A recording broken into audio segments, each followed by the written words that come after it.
Cette vidéo est sponsorisée par CyberGhost VPN, plus d'infos à la fin de la vidéo. Honnêtement, le décor, on dirait vraiment un film d'horreur. Un cinéma abandonné qui serait hanté. Si je vous dis que le grand JD contrôle votre corps à travers votre smartphone, vous allez me traiter de fou. Pourtant, c'est exactement ce qu'il fait dans toutes ses vidéos. Et c'est pas le seul. Au hasard, Lena Situation ou encore Pierre Cross font exactement la même chose. Et vous subissez cette manipulation sans même vous en rendre compte. Mais vous énervez pas, vous allez comprendre. Même un Tarantino, Tim Burton ou Spielberg faisaient ça depuis déjà bien longtemps en fait. Parce qu'on va parler aujourd'hui de l'essence même d'une production vidéo, c'est de faire vibrer son audience à travers des émotions. Parce que les émotions, et je vous garantis que c'est calculé, c'est ça l'élément qui fait que c'est super dur de pas frissonner devant une vidéo du grand JD, ou de pas sourire devant une vidéo Lena Situation, ou de pas éclater de rire devant une connerie de McFly et Carlito. En préparant cette vidéo, j'étais parti au départ pour décortiquer les vidéos du grand JD et voir comment il nous faisait ressentir la peur dans ces vidéos. Et en fait, de fil en aiguille, je me suis rendu compte que les techniques et les méthodes étaient assez similaires pour les autres types d'émotions, donc j'ai un peu élargi le panel. Et vous verrez, les ressorts sont les mêmes, et c'est dans tous ces cas-là ultra puissant. Et comme promis, on commence avec le grand JD.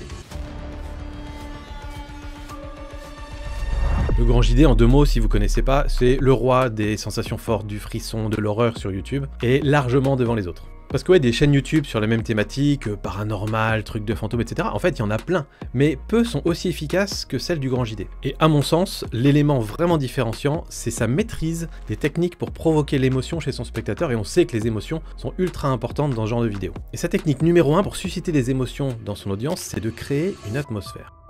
Et ça, on le voit systématiquement, il le fait dès les toutes premières secondes de sa vidéo, parce qu'il sait à quel point c'est important de mettre les gens dans la bonne ambiance et la bonne atmosphère, parce que c'est ça qui fait que les gens vont rester longtemps ensuite. Regardez par exemple le début de cette vidéo-là.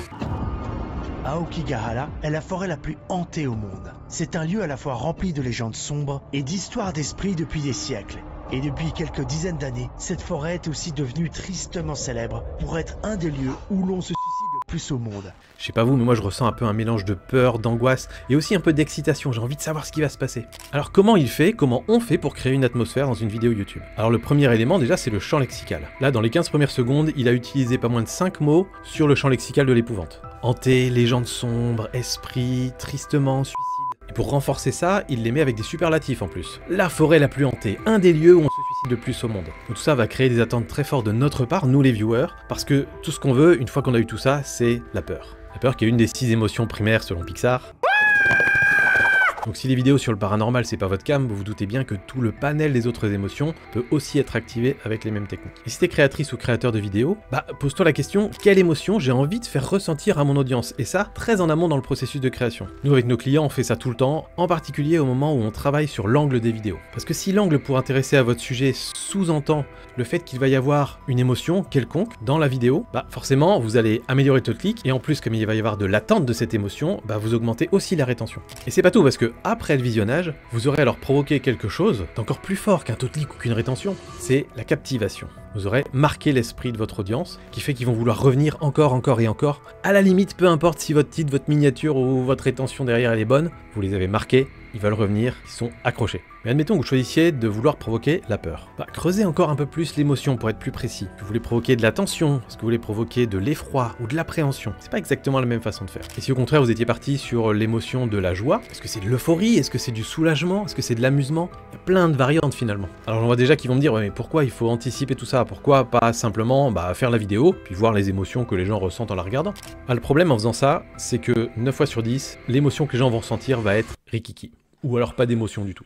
Et ça, moi je l'ai compris le jour où j'ai eu un problème technique sur le shooting d'un de mes vlogs photos. Je partais sur un canoë sur une rivière, et ma GoPro en fait a enregistré 0 audio, alors qu'avant je filmais toutes mes réactions sur le terrain en live, et je pensais que c'était ça qui était le plus vecteur d'émotion. Là cette fois-ci il était coincé. Je suis revenu chez moi, j'ai vu tous les rushs, j'ai fait merde. Pas de son, rien du tout, que dalle. J'ai sérieusement pensé à juste annuler la vidéo, et après je me suis dit non, c'est quand même trop con, et donc j'ai décidé à ce moment-là de réécrire a posteriori ce que j'avais vécu et de le faire en voix off. Un matin, j'ai fait ce que je m'étais promis de faire depuis qu'on est venu s'installer dans le coin. Pour moi, cette vidéo à ce moment-là, elle était 2 ou 3 fois moins bien que les autres parce que j'avais juste raccroché les morceaux quoi. Et je vous le donne en mille, en fait, cette vidéo, elle a battu tous les records de rétention et de commentaires de ma chaîne à l'époque. Et là, j'ai pas compris. Alors je me suis posé un peu, j'ai refait la même chose dans les vlogs suivants, et petit à petit, j'ai commencé à comprendre. Parce qu'en fait, à tête reposée, quand j'écrivais mes sensations, finalement, j'étais vachement plus capable de faire paraître mes émotions que de devoir les vivre sur le terrain tout en les expliquant en même temps à une audience derrière derrière une caméra. Je prends un exemple, je suis sur mon canoë, il y a 3 cygnes qui arrivent, qui volent au loin et qui viennent se poser. Bah, sur le moment, je suis en train de les regarder et je vois waouh, c'est superbe. Mais quand je vous le raconte après, je peux vous dire par exemple que là, venant de nulle part, j'ai vécu une des scènes les plus belles qui m'a été donnée de photographier. 3 magnifiques cygnes blancs qui arrivaient comme ça, au ras de l'eau, et qui se sont posés mais juste devant moi. Et ça en fait, vous vous doutez bien que quand on est sur le terrain, en train de prendre les photos avec la caméra qui filme en même temps, on peut pas l'exprimer comme ça. Et donc ça va être plutôt un truc du style waouh, magnifique. Et en fait, c'est moins fort finalement de le décrire comme ça. Surtout quand, dans le produit final, avec ma voix off, j'ai à la fois le champ lexical parfaitement bien choisi et les images pour illustrer. La combinaison des deux, ça marche parfaitement. Du coup, maintenant, tous mes vlogs photos ont ce mix entre voix off a posteriori et réaction sur le terrain. Le deuxième élément qui est ultra important pour provoquer des émotions, c'est l'ambiance sonore. Et ça, c'est quelque chose que beaucoup de créatrices et créateurs oublient complètement, ou en tout cas, ne prennent pas le temps de développer. Et c'est ultra important. Vous connaissez sûrement des morceaux de musique qui vous font verser une petite larme, qui vous font vous souvenir de certaines choses. C'est ultra puissant la musique. Et puis il y a tout ce qui est sound design. Là aussi, des petits éléments tout simples, ça peut totalement nous plonger dans l'ambiance ou faire en sorte qu'on se sent totalement à côté de la plaque. Alors on va faire une petite expérience. J'ai pris que la musique, mais imaginez qu'avec le sound design, ça décuple encore tout ça. On va prendre un plan vidéo totalement lambda, celui-là. Et on va poser dessus 4 extraits de musique différentes. Et vous allez voir, si vous êtes des êtres humains normalement constitués, vous ne devriez pas ressentir vraiment la même chose selon la musique. Et essayez de noter dans votre tête, en un mot, quelle est l'émotion que vous avez ressentie.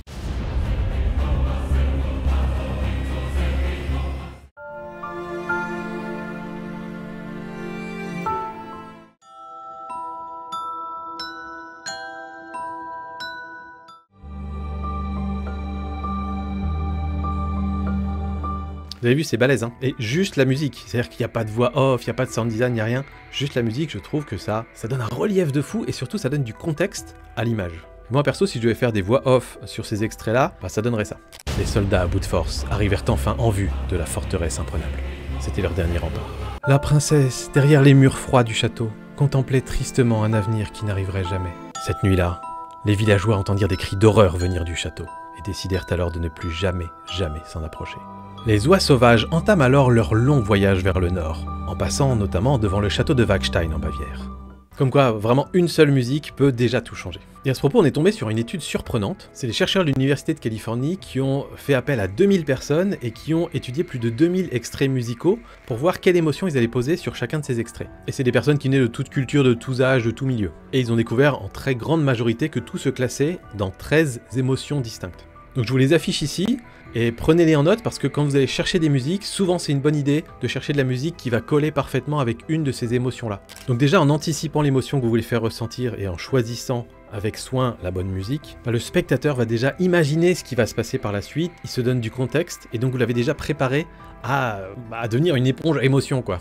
Et quand l'action va se produire, bah, ça va créer un espèce de cocktail d'émotions dans sa tête et ça va le marquer. Et ça le marquera d'autant plus si vous utilisez la méthode du 2+2. Alors 2+2, c'est une méthode qui a été décrite par Andrew Stanton, qui est le réalisateur du Monde de Nemo. Alors en 2 mots, c'est quoi le 2+2 ? Proposer un 2+2 à son audience, c'est le concept qui veut que c'est toujours plus efficace de proposer plusieurs pièces du puzzle et laisser le spectateur assembler les pièces dans sa tête et générer l'image finale, plutôt que de lui donner l'image finale au départ. Donc donner 2+2, ne donnez pas 4. Donc par exemple, dans les premières secondes du film Nemo, on fait surtout la connaissance en fait de Marlin, son père. Et on comprend qu'en fait, il manque énormément d'assurance et qu'il a qu'une seule envie, c'est d'être le meilleur père possible et qu'il surcompense en permanence. Donc au moment où il perd tragiquement toute sa progéniture, à part un petit œuf, on sait qu'il sera prêt à tout sacrifier pour lui. Ce qui fait que quand Nemo est enlevé et que Marlin part à sa poursuite, on sait déjà qu'il va tout donner, qu'il va être capable de traverser les océans, qu'il ira jusqu'à la mort s'il le faut pour retrouver son fils. Il n'y a pas besoin de nous le dire. Il n'y a pas besoin d'avoir une voix off, il n'y a pas besoin d'avoir Marlin qui va dire « Je vais aller jusqu'au bout du monde pour retrouver mon fils ». Ça c'est cheap, ça c'est 4, d'accord ? Le 2+2, c'est avoir eu les éléments de contexte de l'histoire, les éléments de contexte de la personnalité de Marlin, et faire cette déduction nous-mêmes au moment où le drame arrive. C'est une mini-introduction au sujet, si ça vous intéresse, allez voir l'excellente vidéo de Hayden Elliott-Smith, alors c'est en anglais, sur le sujet qui a vraiment analysé cette méthode-là dans le film Nemo. Bref, dans notre cas, que ce soit le champ lexical, que ce soit la musique, que ce soit le sound design, que ce soit tous ces éléments-là, ça travaille de concert pour nous préparer à ressentir l'émotion sans nommer l'émotion. Évidemment, on va pas faire un truc du genre « Dans cette vidéo, vous allez avoir peur ». Évidemment qu'on fait pas ça. On doit préparer parce que si on le dit à l'avance, bah c'est grillé quoi. C'est exactement comme quand on commence une blague et qu'on dit « Alors là, tu vas être mort de rire, tu vas voir, elle est géniale cette blague. » Bah c'est déjà vachement plus dur de faire rire finalement. Donc partez toujours de l'émotion que vous voulez faire ressentir à votre audience. Vous allez en tenir compte pour le script, pour le tournage, pour le montage. Et pour trouver la musique qui va bien, bah vous avez qu'à prendre votre plan, comme on a fait tout à l'heure avec le château, et poser différentes musiques dessus. Vous mettez votre plan en boucle et vous écoutez différentes musiques et vous voyez celle qui colle exactement avec ce que vous vouliez faire. Et chacun a une sensibilité différente. Je vous raconte une autre anecdote de photo. J'avais été faire une sortie dans les écrins avec un collègue photographe. On a tous les deux sorti une vidéo sur nos chaînes YouTube respectives et vous allez voir la même scène, elle a absolument rien à voir sur ma vidéo et sur la sienne. On n'avait pas du tout ressenti les choses de la même manière et on n'avait pas envie, lui et moi, de les retranscrire de la même manière. Donc bah y a qu'à voir ce que ça donne. Yes. Un truc un peu comme ça. Ah ouais. Ah c'est excellent.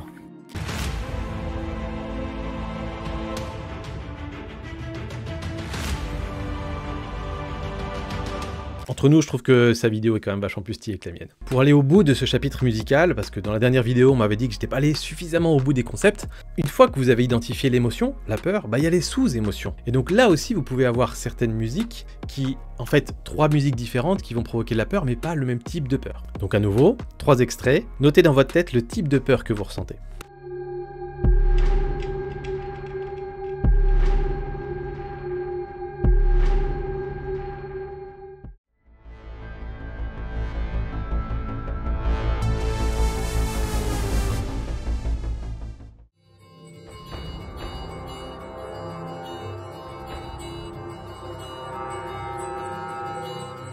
Là aussi d'ailleurs l'interprétation peut être personnelle en fonction de votre culture, des films que vous avez déjà vus ou des références que vous avez dans votre tête, mais à la limite, c'est où quelque part la patte de la créatrice ou du créateur de vidéo va s'apposer sur ces contenus. Et là du coup certains créateurs qui ont des équipes vont typiquement faire écouter différents morceaux aux différentes personnes de l'équipe, faire un petit sondage et voir ce que chacun a ressenti pour sélectionner la meilleure sous-émotion possible, celle qu'ils voulaient exactement véhiculer. Bon en tout cas c'est indiscutable, l'ambiance sonore des vidéos de Grand JD sont vraiment très haut de gamme, c'est quelque chose qu'ils maîtrisent parfaitement. Mais pour créer cette atmosphère avec le chant lexical et la musique, ils maîtrisent aussi ce 3e élément qui est l'art du teasing. Dans ces vidéos il y a toujours une quête, c'est une intrigue ou une mission qui va poser dès le début. On appelle ça une boucle ouverte, c'est-à-dire qu'il ouvre un arc narratif sans le fermer. Et forcément, on a envie d'avoir la résolution. Donc c'est par exemple ce qu'il fait là. J'ai installé une caméra pendant 3 mois dans un cimetière abandonné.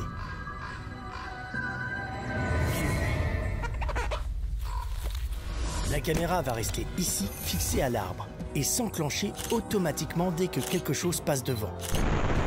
Parce que 3 mois c'est super long, il peut y avoir des tonnes de trucs qui apparaissent sur sa caméra. Et puis s'il a fait une vidéo, c'est bien qu'il y ait des choses intéressantes. Et là où c'est encore plus fort, c'est qu'il en rajoute une couche au moment où il montre ça. Police nationale, nous avons trouvé vos caméras. Et il faut qu'on discute. Quelqu'un d'étrange se balade dans le cimetière. Et vous l'avez très certainement filmé. Et c'est super intelligent parce qu'en fait, il tease le fait qu'il s'est passé une dinguerie, mais sans vraiment qu'on sache pourquoi. Qu'est-ce qui a provoqué l'appel de la gendarmerie? Et soit dit en passant, cet extrait-là, c'est probablement une mise en scène. Et même si on dit que c'est peut-être joué, bah en fait, on se laisse aller parce qu'on a envie de suivre cette histoire-là. Le Grand JD, il aurait très simplement juste pu nous dire « la gendarmerie a appelé et là, tout a changé ». Non, il a préféré le montrer parce qu'il sait à quel point c'est beaucoup plus fort de pouvoir le montrer. Donc une fois qu'il nous a teasé comme ça, et ça il le fait dans presque toutes ses vidéos, et ben ça a généré une attente. On attend le moment où le gendarme va appeler pour savoir de quoi il s'agit. Et évidemment, il va y avoir une dinguerie qui va susciter une autre attente derrière. Donc en fait, il nous amène comme ça d'une attente en résolution, qui crée une autre attente, qui crée une autre résolution. Et ça, c'est irrésistible. Et c'est la même chose, par exemple, quand vous allez regarder une vidéo de Qui est l'imposteur et que Squeezie vous met juste un petit best-of avec des éclats de rire, mais vous savez pas de quoi il rit. Vous dites, je sais que ça va être marrant, je sais que je vais passer un bon moment. Et là, sur ces petites intros-là, c'est très subtil parce que souvent, c'est le travail du monteur qui fait tout. Il faut être capable de faire le cut à la frame près, au bon moment. Il faut aussi être capable de bien maîtriser les musiques, les montées de rythme, les changements de rythme, les silences. C'est tout un art de faire des bonnes intros. Alors ça y est, on a posé l'ambiance et l'atmosphère. Maintenant, il est temps de passer à la deuxième technique, qui consiste à instaurer de la proximité. Alors on change carrément de registre, mais c'est tout aussi efficace. Et c'est par exemple ce que fait très bien Lena Situation avec ses vlogs où elle nous invite dans sa vie de tous les jours. Et historiquement, Lena s'en est inspirée, Casey Neistat a été un des premiers à vraiment parfaitement maîtriser cet art de la proximité. Et je peux vous garantir, hein, c'est pas improvisé. C'est pas je prends ma caméra, je me filme toute la journée puis on verra ce qui se passe. Tout ça est préparé à l'avance. Donc déjà l'élément clé c'est de filmer des moments de vie auxquels le viewer peut s'identifier. Alors quand on filme un déménagement, un mariage, une naissance, évidemment on arrive à s'identifier, mais ça peut être aussi des beaucoup plus petits moments, comme le stress et la montée de stress avant un rendez-vous important par exemple. Ou bien la concrétisation d'un projet qu'on veut faire aboutir depuis longtemps. Et c'est à ce moment-là qu'il faut être capable de faire preuve de vulnérabilité. Et et c'est largement sous-estimé. Ça veut dire quoi en fait, être vulnérable dans ces vidéos? Ça veut dire généralement garder et montrer les passages qui vous foutent la honte. Un fou rire, vous n'arrivez pas à vous arrêter. Le moment où il y a les yeux qui commencent à se mouiller, une petite larme qui arrive parce que vous vivez un truc très fort. Une gêne, Lena Situation, elle fait ça tout le temps. Mais aussi mettre dans la confidence ou bien pousser des coups de gueule. Tout ça, ça fait partie de ce côté vulnérable où globalement vous allez donner de votre personne et on va pouvoir voir à travers vos yeux qui est la personne derrière. Et c'est bien pour ça que beaucoup de gens veulent pas le faire. Puis ces moments de vie peuvent aussi résonner en termes de relations. Ça peut être des relations parents-enfants, ça peut être des relations frères-sœurs. Par exemple, les frères Tran, forcément, beaucoup de gens se sont identifiés à eux. Lena Situation, elle le fait beaucoup finalement avec son père. Et on voit qu'ils ont une relation super complice et c'est mignon et c'est touchant. Donc il n'y a pas de doute, les vlogs, quand c'est bien fait, c'est un levier très fort pour générer des émotions. Et là aussi, il y a une étude. Des chercheurs de l'université de Tilburg ont analysé 2000 vlogs et ont répertorié les émotions qu'il y avait dans le vlog et la liste des commentaires qu'il y avait en dessous. Ils ont analysé le champ lexical des commentaires. Et bien clairement, ils ont constaté un vrai phénomène de contagion. Le viewer s'imprègne totalement des émotions vécues par le youtubeur. Et ça, moi, à ma petite échelle, je peux le voir. Hein. Sur les chaînes photos, par exemple, je sais que je suis hyper positif dans mes vidéos et donc j'ai beaucoup de commentaires très positifs. Et il y a d'autres chaînes qui passent leur temps à critiquer ou à cracher sur les autres. Et bah, c'est le même ton dans les commentaires. Et ça, c'est assez flagrant finalement. Souvent, entre créateurs, on dit qu'on a la communauté qu'on mérite. Bah, c'est un peu ça. Et c'est pas étonnant, c'est lié à ce qu'on appelle la relation parasociale, qui fait qu'en fait, quand vous regardez beaucoup de contenu d'une personne, vous avez l'impression de la connaître. Et plus cette personne est vulnérable, plus vous êtes vraiment en train de faire connaissance avec cette personne-là. Et donc cet effet d'avoir l'impression d'être pote avec cette personne-là, ça crée une proximité importante. Et c'est ça qui fait qu'en fait, la personne va revenir encore et encore sur vos vidéos, ou bien qu'elle va venir à votre meet-up, ou bien qu'elle va acheter votre livre. Appelez ça comme vous voulez, mais finalement, cette relation parasociale, c'est bien la base des réseaux sociaux, justement, et du fait que ça marche aussi bien. C'est qu'on crée des connexions relativement fortes avec des personnes que de base, on n'aurait pas croisées dans la vraie vie. Et dans ce game-là, YouTube est vraiment très très au-dessus des autres réseaux sociaux. C'est bien pour ça que tout le monde a envie d'aller sur YouTube. Alors un petit conseil technique d'ailleurs, si vous voulez créer une impression de proximité, c'est d'utiliser une caméra grand angle et un bon micro. Alors pourquoi? Parce qu'en fait, on est habitué depuis tout petit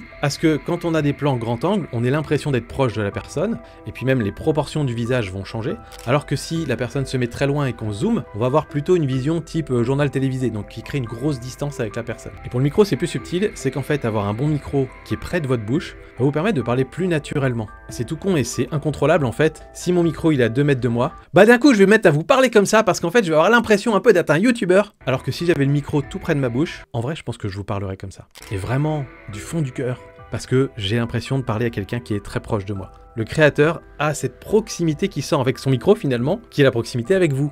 Alors pour reprendre le cas de ma chaîne photo, le jour où j'ai créé une très forte proximité avec une partie de mon audience, c'est le jour où j'ai décidé d'emmener mon fils dans le parc national de Forêt et de lui enseigner la photographie pendant un week-end là-bas.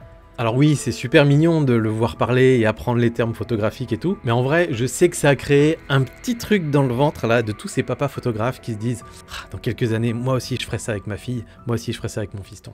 Clairement, ça a marqué les gens. Et en fait, des formats comme ça, vous pouvez en faire quel que soit votre secteur d'activité, votre domaine, etc. On a parlé des vlogs parce que c'est plus simple à comprendre comme ça. Mais même si vous sortez un bête tutoriel, vous pouvez mettre de l'émotion dedans, vous pouvez mettre de l'enjeu, vous pouvez mettre du challenge, et tout ça va faire en sorte que les personnes vont se sentir beaucoup plus impliquées que simplement suivre les instructions par A plus B. Et nous, chez VideoBiz, pour nos clients, qu'ils soient youtubeurs ou professionnels, on bosse beaucoup ce côté émotionnel, et de plus en plus d'ailleurs, notamment pour ceux qui ont besoin de construire une communauté. Parce qu'en fait, c'est bien connu, qu'est-ce qui soude un groupe? Généralement, c'est d'avoir vécu des émotions fortes, négatives ou positives, tous ensemble. On a par exemple ces derniers mois dans nos clients de plus en plus de créateurs, 500 000 abonnés, 1 million, 2 millions d'abonnés, qui nous disent qu'ils sont un peu coincés dans un format, souvent avec un ton un peu trop journalistique. Alors c'est pas toujours facile de leur en faire sortir, mais nous on sait dans le fond que c'est ça dont ils ont besoin. Et donc là, ils commencent à se dire qu'il est temps peut-être de commencer à mettre un peu plus de leur personnalité dedans, et ça passe par toutes ces techniques que je vous explique depuis tout à l'heure, et tout le côté émotionnel, et d'aller mettre ses tripes dans ces vidéos. Vous seriez bluffé de voir à quel point juste le fait de brainstormer avec quelqu'un qui a une bonne culture YouTube,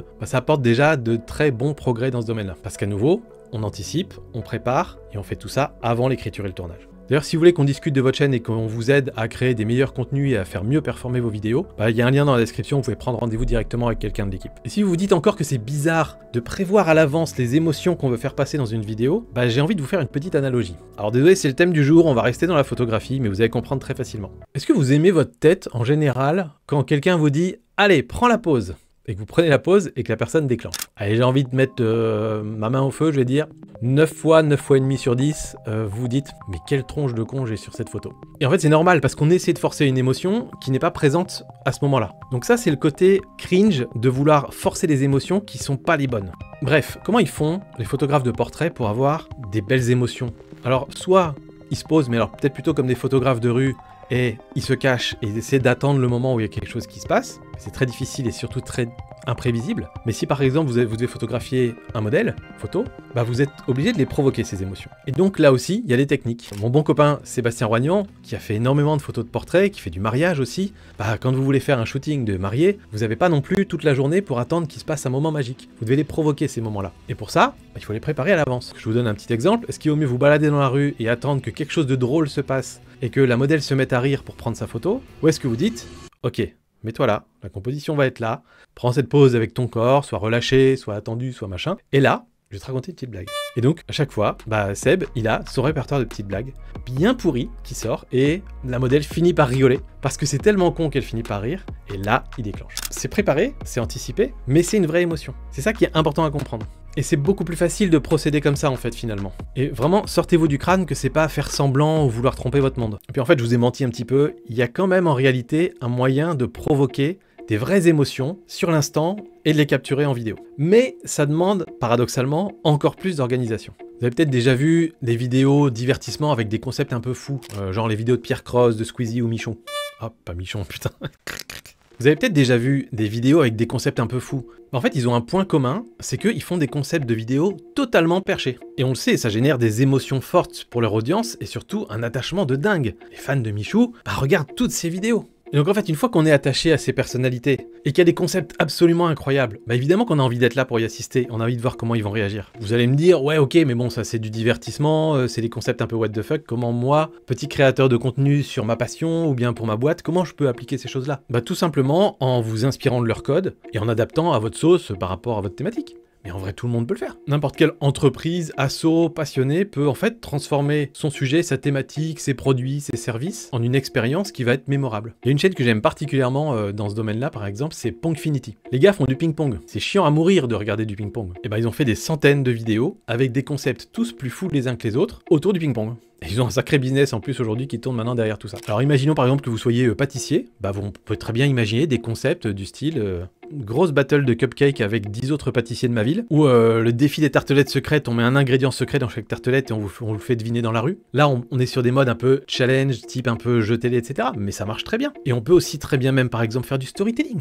En racontant par exemple la fois où vous avez dû ramener un gâteau à 4 étages pour un mariage et qu'en réalité vous êtes trompé de salle. Ou alors la fois où votre apprenti s'est trompé et a mis du sel à la place du sucre. Tous ces petits moments-là, ça parle à tout le monde et en plus, on peut s'y retrouver, même si on n'est pas pâtissier par exemple, on a tous vécu des moments un petit peu comme ça. On revient un petit peu sur le côté la gêne, la vulnérabilité, et c'est pas grave. Et ça, c'est dur pour beaucoup de professionnels d'être capable d'admettre parfois des choses qui peuvent être perçues comme des faiblesses, alors qu'en réalité, c'est des forces. Parce qu'il s'agit pas de dire je suis super maladroit, je suis nul. Il s'agit de dire je me souviens de la fois où il s'est passé ça, et c'était un peu désastreux et ça s'est mal passé, qui m'a amené depuis à apprendre, à progresser, et maintenant je fais plus jamais cette erreur-là. Donc on sait qu'on est face à quelqu'un qui progresse, qui s'améliore en permanence, et ça c'est génial, et on se reconnaît là-dedans. Personne n'est totalement parfait du début à la fin. Qu'est-ce qu'on provoque comme émotion à ce moment-là? Bah de la joie, de l'amusement, de la curiosité, de l'excitation, c'est pas mal déjà. Et en même temps ça vous permet de montrer vos produits. Je sais pas si vous connaissez, moi j'aime beaucoup les vidéos de Ryan Trahan, et notamment ces séries où il se donne des challenges absolument impossibles du style j'ai 1 centime d'euro et je suis à Paris et j'ai 7 jours pour pouvoir aller à New York à partir de ce centime. Et donc en fait, il sait qu'il va être obligé d'aller se confronter aux gens, qu'il va être obligé de leur demander un peu des dingueries, d'échanger 1 centime contre un stylo contre 1 euro contre 3 bouteilles d'eau qu'il va vendre, etc. Tout ça, il le sait. Et son format fait que ça va générer des situations cocasses, des situations embarrassantes, et des situations de victoire et des situations de détresse. Est-ce que pour autant tout est planifié à l'avance? Probablement pas. J'ai même envie de dire absolument pas. Mais parce qu'il est dans un challenge absolument impossible, et qu'en plus il y va avec une bonne vibe et tout, il sait qu'il va les avoir ces moments-là. Donc c'est là tout l'intérêt. S'il disait juste, je sais pas, je me balade à Paris et je rencontre les gens, il n'y aurait pas en fait ce contexte et cette motivation pour aller voir ces personnes-là, bah ça marcherait pas en fait. Ce serait chiant. Et même là-dedans, quand il fait des séries comme ça, les Penny Series, bah il rajoute d'autres éléments dans ses règles du jeu pour que ça recrée des rebondissements en plus. La possibilité par exemple pour quelqu'un de faire un don de 50 000 $ pour redescendre sa cagnotte à zéro. Ça crée là aussi des attentes, du teasing, du suspense, tous les éléments qu'on a déjà vus. La première fois que j'ai fait ça sur ma chaîne photo, ah bah oui vous attendiez pas, mais on revient encore sur la chaîne photo. La première fois que j'ai fait ça sur ma chaîne photo, c'est quand je voulais aller tourner une vidéo avec un de mes collègues photographes qui habite en Belgique. Et on s'est dit écoute, pour une fois, plutôt que d'aller faire une sortie photo ensemble, tourner nos vidéos et ensuite de se dire bah comment on va titrer notre vidéo, genre vlog dans les Ardennes, on s'est dit qu'on allait se créer justement un concept, un gros challenge difficile pour lequel on ne sait pas si on va y arriver, qui va créer cette attente là justement. Donc pour info, le concept qu'on s'était dit c'était trouver l'endroit le plus sauvage de Belgique et aller le photographier. Et du coup on s'est lancé dans une expédition, on s'est retrouvé à devoir passer des barrages, on s'est retrouvé dans des forêts de fougères, on s'est retrouvé sous la pluie juste avant que la nuit tombe. Enfin il nous est arrivé des dingueries qui ne nous seraient pas arrivées évidemment si on n'avait pas créé tout ce concept là.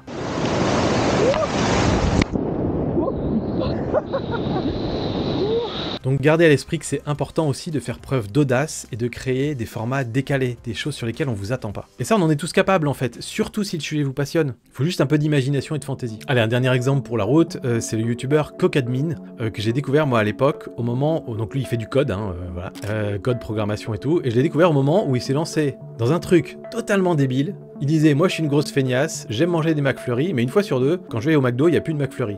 Donc en fait, j'ai créé un bot qui vérifie automatiquement et qui me permet de savoir s'il y a des McFlurry ou pas chez le McDo. Sa vidéo a cartonné parce que le prétexte était débile, mais l'aventure était intéressante. Est-ce qu'il va y arriver? Est-ce qu'il va pas y arriver? Est-ce qu'on est capable de faire ce genre de truc? Et du coup, c'était génial à suivre. Et c'est comme ça que sa chaîne a commencé à décoller notamment. Donc c'est pas forcément des gros challenges qui vont prendre une semaine ou 15 jours. Ça peut être des petites choses, des petits éléments, mais juste qui donnent de l'intérêt à votre vidéo. Et c'est ça qui fait qu'il y a du relief avec des émotions fortes et des hauts et des bas dans la vidéo après. Donc tout ça pour dire que même un tuto avec de l'enjeu, ça génère des émotions et on retient beaucoup mieux à la fois ce qui est dit dans le tuto et on crée une connexion avec la personne en fait. Donc petit exercice pour les créateurs et créatrices qui m'écoutent là, réfléchissez pour les prochains mois à 3 concepts de vidéos décalés par rapport à ce que vous faites d'habitude. Et commencez simplement à les envisager. Je vous demande pas de les faire, mais envisagez que peut-être un jour vous pourriez les produire. Et encore une fois, si vous êtes à court d'idées là-dessus ou si vous n'arrivez pas à le faire, contactez-nous, on a l'habitude. Vous l'aurez compris, ces techniques pour susciter des émotions auprès de vos viewers et de votre audience sont ultra puissantes en fait. Il y a des personnes et des organismes mal intentionnés évidemment qui les utilisent. Les lobbies, les gourous, les vendeurs de rêves, voilà, ils utilisent tous ces techniques pour pouvoir manipuler les foules et notamment manipuler les plus crédules. Alors je vais reprendre le même discours que d'habitude, mais prenez cette place, soyez meilleurs qu'eux, faites en sorte que YouTube devienne une plus belle plateforme.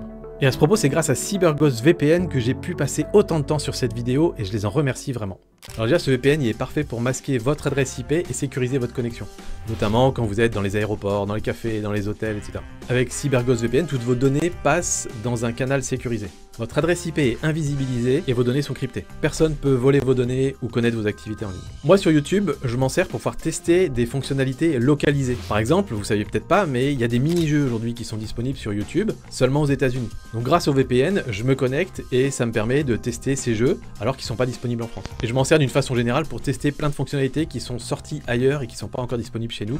Comme ça me permet de prendre une longueur d'avance. Et je m'en sers aussi dans ma veille de spécialiste YouTube pour aller espionner à quoi ressemblent les YouTube des autres pays. Et à titre perso, j'utilise souvent l'option de changement de localisation du VPN pour suivre par exemple des événements sportifs comme des matchs de foot ou des courses automobiles, parce qu'il y a des diffuseurs publics dans d'autres pays sur lesquels on peut accéder au direct en ligne, alors que chez nous, c'est payant. Et je suis particulièrement fan des replays de la BBC, avec notamment des émissions comme Dragon's Den. Si vous connaissez pas Dragon's Den, c'est une émission qui existe depuis 2005 et qui est en fait la version originale de ce qu'est en France Qui veut être mon associé.